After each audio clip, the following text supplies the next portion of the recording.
Welcome back. Here we are, part 2 of the Airline Deluxe Professional Bass Guitar Accordion Amplifier Model 629017A. Just giving her a once-over, trying to see the state of affairs inside here. And already found a few issues here. This one should be a 1K resistor. Was measuring about, I don't know, like 6, 7, 8 megohms. And yeah, that's probably why. First of all, let's get one thing straight. Crack is cheap. So, sort of like a Twinkie, ceramic Twinkie. So that guy got replaced. And just poking around in here trying to understand the circuit. I noticed this guy came disconnected, so we're going to replace him. Probably going to replace all these guys, but haven't tested them yet. Here's the schematic for this amplifier. If you want to take a look at that, good stuff. But yeah, did a little bit of cleaning.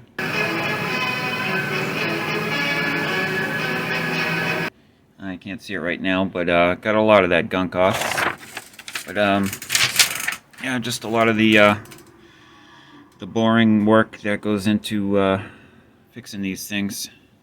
Finding, replacing, rinsing, and repeating, etc. So hang tight, we'll get her up and running soon enough. Here's the capacitor where one of the legs came loose that I pulled out and replaced. Should be a 0.05 micro or a 50 nano, and it's actually reading not bad. It's only 10% over. So maybe there's some hope for these red standard caps.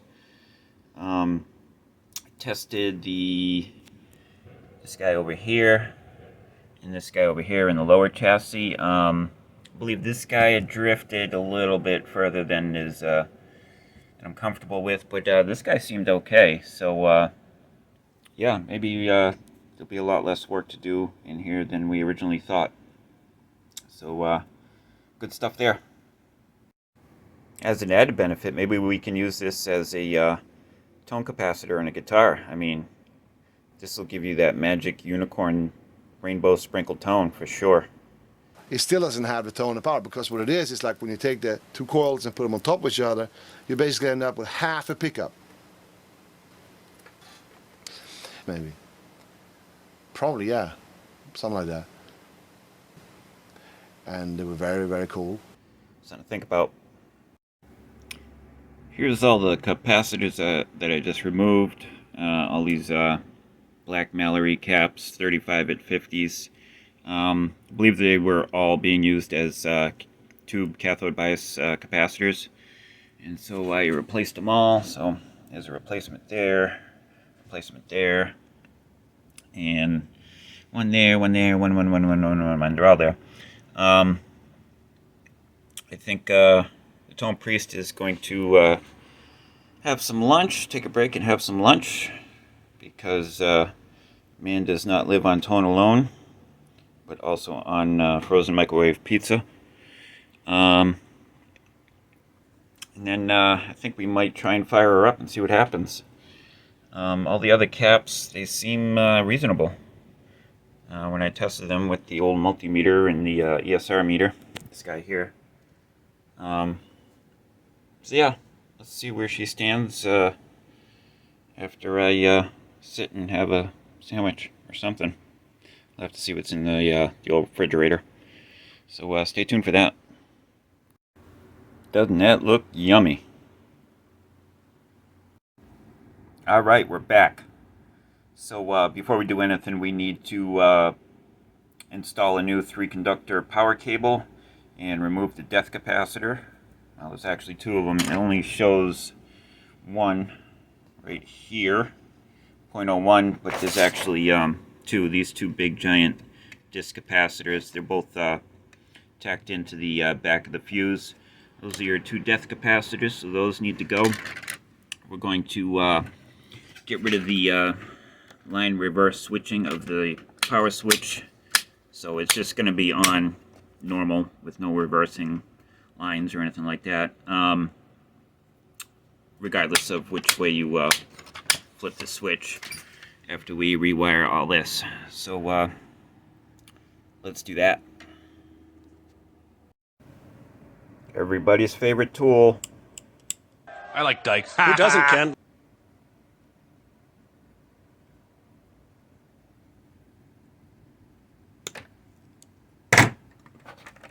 Speaker wire. To replace our power cord, I have a selection here that I purchased from my big box hardware store of choice, and these are fairly inexpensive. The important thing is, you know, don't get the absolute cheapest garbage you can find. Maybe go up a notch, but 16 gauge wire. I believe all three are 16 gauge wire. That's more than adequate. You could probably get away with 18, but we like 16. And this is just an extension cord, and you just need to cut off this end here and strip back the internal 3 wires. And here's another one, an 8-footer. This one's humongous. Look at that. I think I got this one at Wally World.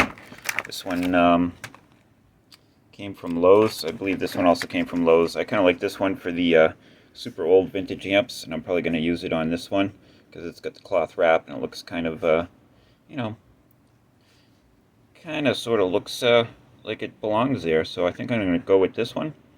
And these are all under $10. And a lot of these places have them on sale too, so you can never have enough power cables or 12AX7, so get them while they're cheap. So does this look sketchy at all to anybody, or is it just me?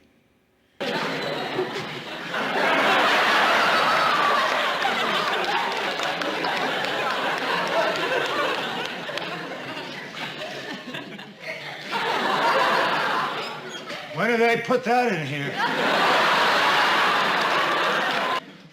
Can he hear us in there? This is the setup we got here. Dialing her up for the first time. Got her up to 80 volts from the wall. Current limiters limiting. Here's where we are at on the old Variac. So we're pulling 80 volts and we're at 850 milliamps. Anytime I'm pulling anything over a half an amp from the wall, this guy starts to glow. So nothing to see there. But yeah, let's take a listen, see if she makes any noise.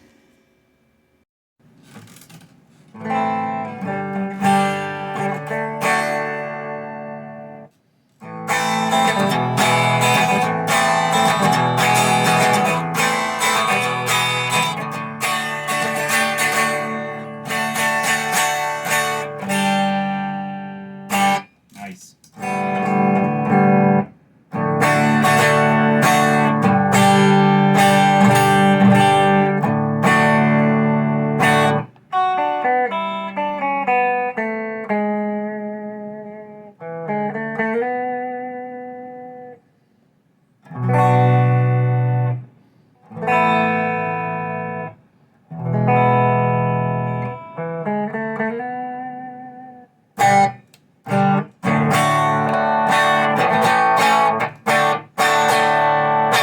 That's with the volume cranked. Tone, yeah, that was like almost all the way up.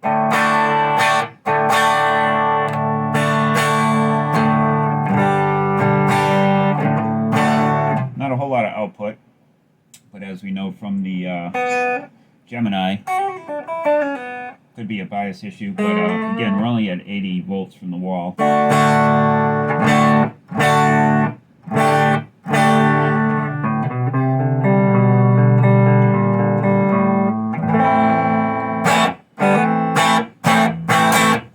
Alright, let's crank her up a little, give her a little more juice, see what happens. Hang tight. Alright, we're up to 99 volts, and we got a big red lift balloon right there.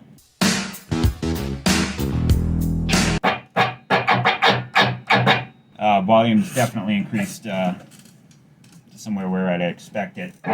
This sucker sounds cool. It's got, I don't think it's stereo.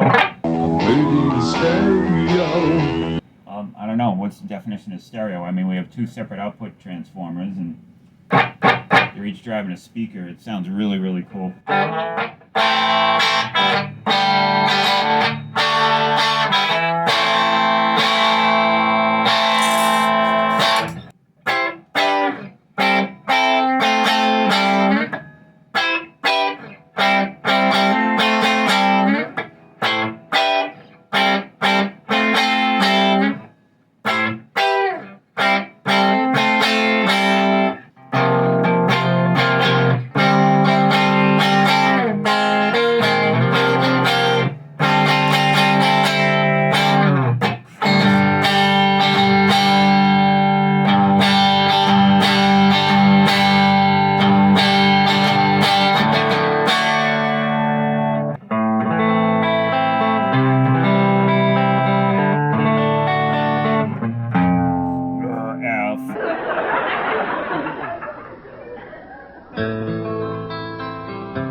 Yeah, cool.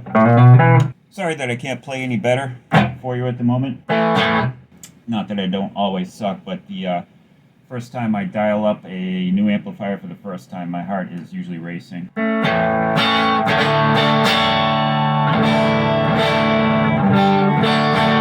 this sucker sounds cool. Very clean. Again, that's the volume's cranked all the way up. That's channel 1 in the low jack.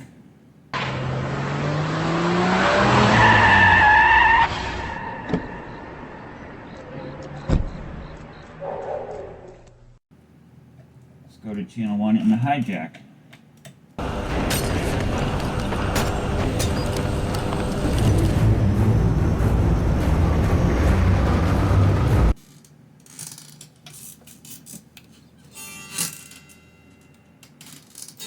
What happened?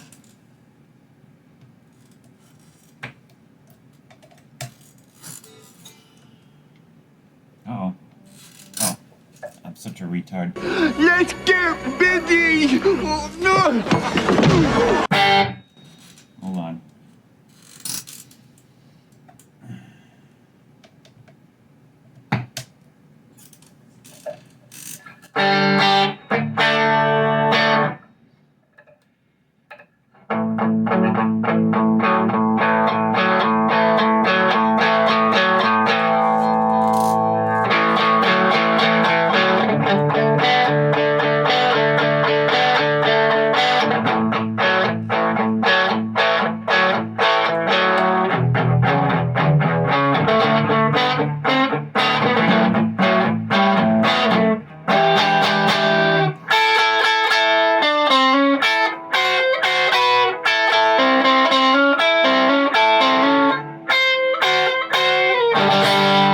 Cool. Alright, let's try channel 2. The all-purpose channel 2 as it's called. We'll go into guitar, and then we'll try accordion after that. This is not sketchy at all. I may be slow, but once I catch it, it sticks. Well, see you tomorrow. Okay.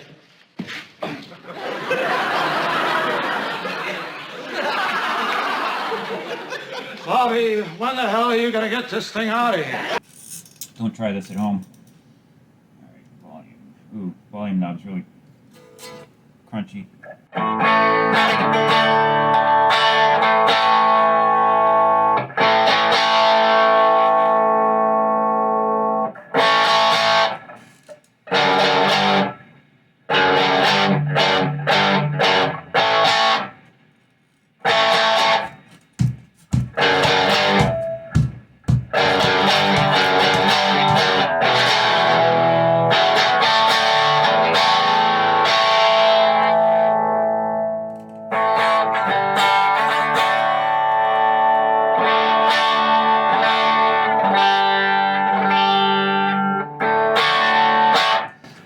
tremolo works. You shake it like tremolo. Oh my god. I mean, I don't have to figure it out.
This could be an optical illusion, but it sounds like the tremolos are bouncing back and forth from the speakers.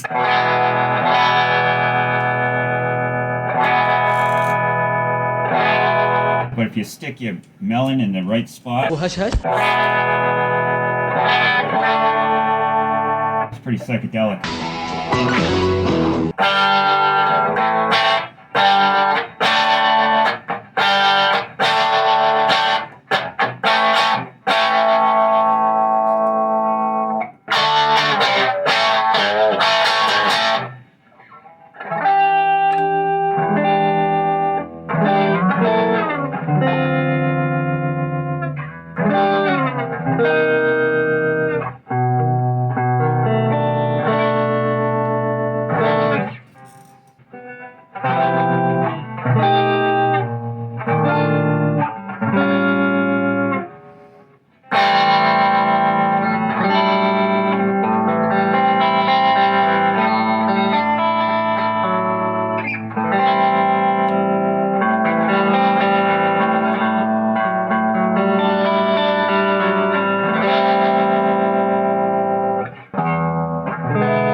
Mr. Accordion.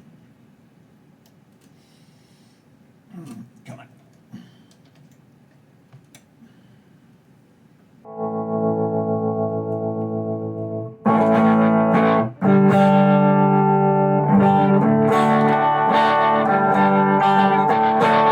And definitely more subdued, a lot less bright.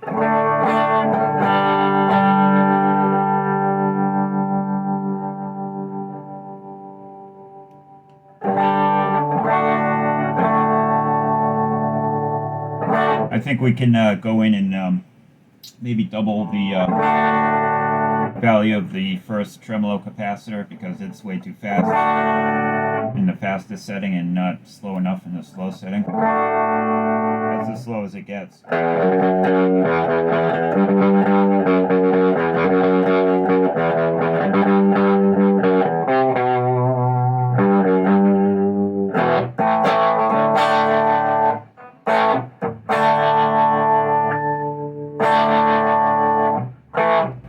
Accordion, I'm just not feeling the love with the accordion, which is too bad because who doesn't want to plug into accordion? Know what I mean? But let's try guitar one more time.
Good stuff. Squeak! I got the old Ibanez RD470 out with the parallel access Seymour Duncan humbucker, trembucker suckers going on here.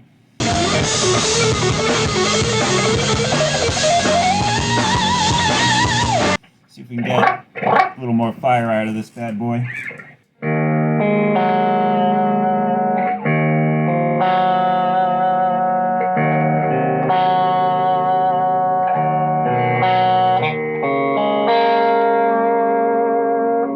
John, but pa.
Some people will argue with that, but they don't have as good a tone as I do.